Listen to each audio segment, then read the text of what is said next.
The elimination of Sugar is bound to become one of the most talked about decisions on RuPaul's Drag Race Season 15. From a questionable edit of the Snatch Game, strategic critiques from the judges, and the bottom two that seems to have come out right from the handbook of dramatic television, something about the whole thing didn't smell quite right. So the question right now is one and one only. Was Sugar scheduled to be eliminated so early in the competition? And if so, why?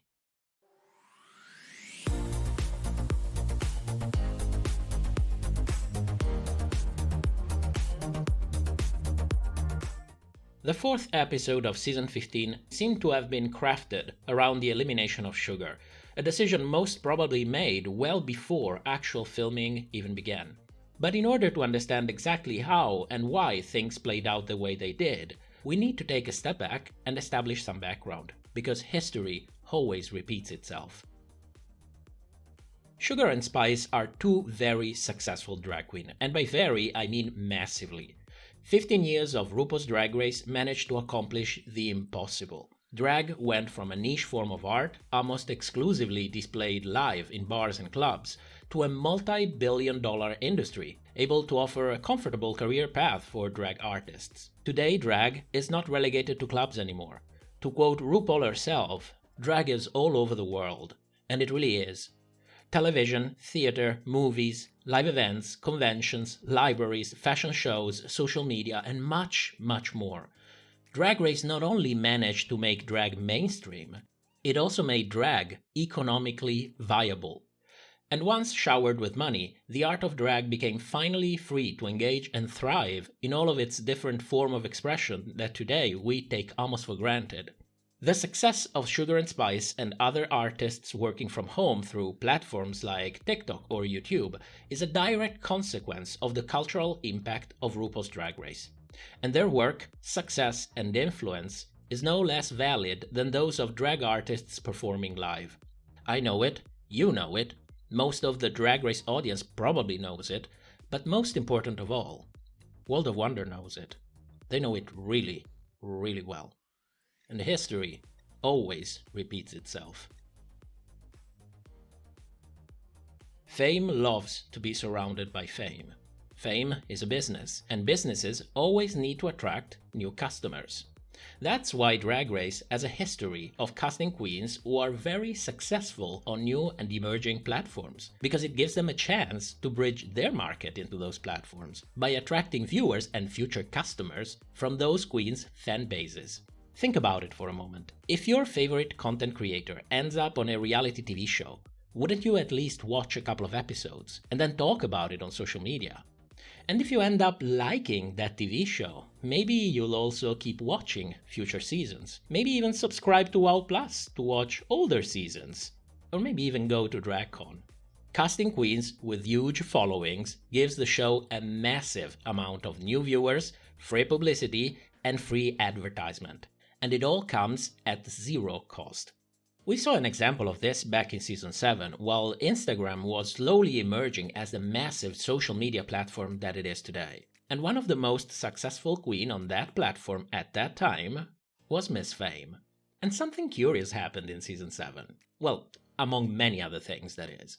It seemed like Miss Fame was being given a little bit of a pass, episode after episode, challenge after challenge. It was kind of curious, wasn't it? At least, for those of us who were watching at the time. Now that you know the background, it seems almost logical that I would try to keep her around as much as possible, or at least long enough, without impacting too much on the overall narrative for the season. So, why was Sugar eliminated? Why not keep her around much longer? Because judging by what I just told you, it makes no sense to send her home. Right? Oh, but it does. Let me give you the last piece of the puzzle. This is something that I've been repeating for years at this point, but I'll never get tired to repeat it. One of the basic ingredients of good reality television is shock value. Twists and turns, drama. When done well, shocking moments and unexpected turn of events can greatly improve the quality of the show. On one hand, they keep the viewers engaged by creating interesting narratives, always wondering what is going to happen, leaving them wanting for more. On the other hand, it creates a massive spike in social media interest, raising the visibility of the show and keeping everyone talking about it. YouTube, TikTok, Reddit, Twitter, just to name a few. When done well, shock value is a goldmine for reality television. So, fame and shock value. It seems like in this case at least, one would exclude the other. Except, there's two of them. And this is exactly how they pulled it off. Sacrifice one queen for shock value, keep the other to exploit their fame and fan base. Bonus points if you do it early in the season, because the elimination of one twin sets in motion a storyline for the other. Sugar and Spice might be two queens and two very different people, but their brand comes as a duo, and their fan base won't stop watching just because one of the two was eliminated. If anything, they could become even louder and invested in the show because of it. And to make this shocking elimination even more shocking, let's do it during Snatch Game, a cornerstone of Drag Race challenges, arguably one of the most known and successful aspects of the show, second only to the lip syncs. Also one of the most difficult challenges to master, especially for queens who have little to no experience thinking on their feet and delivering a performance in real time, like it happens on live shows. Snatch Game not only offers the highest visibility, it's also the perfect opportunity and the safest challenge for production to bet on their demise, making the elimination feel more organic, more natural, more believable. Can it get even shockier than that? Oh yes, of course it can. Let her lip sync against Spice. The producers of RuPaul's Drag Race managed to kill not 2, not 3, but 4 birds with one stone.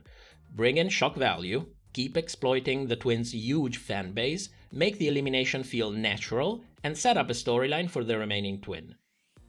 I must admit, this was impressive. This was really, really impressive. But make no mistake, there's almost no chance that all of this could have been accomplished without carefully planning it way ahead of filming. If anything, all of the clues suggest that the structure of the season itself was compromised in order to accommodate for such a stunt. Snatch Game as the third challenge of the season, for the first time in 15 years? Snatch Game with 14 queens. It doesn't sound suspicious at all, right? And how convenient is it that now Spice has a very compelling storyline? A storyline that will probably carry her along for many episodes to come, possibly even to the top. Because history always repeats itself. Especially when it's the history of a successful business model. Well, now that we know why, let's find out how. Looking back at the Snatch Game performance, there's an abundance of strategic camera shots of the other queens, shady noises, confessionals. The background music itself, the one used to set the overall tone and impact of the jokes, at time was strategically changed to convey a general sense of unsettlement. The pacing itself was changed, quick and on the nose for the queens performing well, slow and awkward for the queens who will be in the bottom. It's always the same tricks, we've seen them multiple times already. And it's not like their performance, at least what we've seen of their performance, was anything close to stellar or even good. But an argument could be made that everything surrounding their performance was strategically placed to make a bad performance look terrible. And the flip side of the coin is that we have had many overlooked bad performances in Snatch Game in the past. But since those queens didn't have to be in the bottom, their edit was very visibly manipulated in their favor. So they would get laughs for bad jokes, happy music in the background, good confessionals. We've seen it happen before. We've seen it all happen. Comedy relies heavily on timing, tone, the environment in which it is delivered. We tend to laugh if other people are laughing. It's just a natural instinct. It doesn't always work, granted. But mash together all of these aspects in the editing room, and you can effectively transform a catastrophic performance into maybe a passable one. If you rewatch this Snatch Game and look closely by keeping an eye on all of these editing tricks, I can assure you that you will find at least 2 other safe queens that could have very well be put in the bottom for this episode. not to mention Aura, who was just low.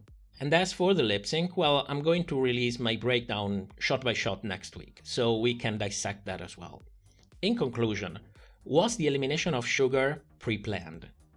Personally, I think yes. Too many things seem to line up in a way where it's almost impossible to argue against it.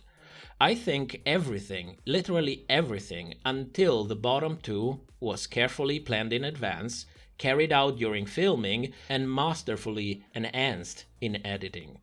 As to which one of the two should have gone home, I think that's something that was decided during filming, once they actually got to know them personally. And then they chose to send home Sugar. But why? Why one and not the other? Well, I don't have an answer for that, but if I had to speculate, I think it might have something to do with what Spice said in a confessional. And growing up, I was definitely the less dominant twin. Like, I was in her shadow, in a way. I really would believe in her more than I would believe in myself. I'm fearful of being alone because my whole life I had that bond, that person, my rock, you know? As a producer, part of the job is creating narratives. You can either let narratives unfold naturally and then enhance their impact through editing, or you can give it a hand by basically move the queens around like pieces on a chessboard. With Sugar gone, I have no doubt that Spice would have probably felt vulnerable, ungrounded, almost as if she lost her compass. And that vulnerability can be easily exploited to gently push Spice in the direction that the story producers want her to go. Aren't we all easier to manipulate when we are the most vulnerable?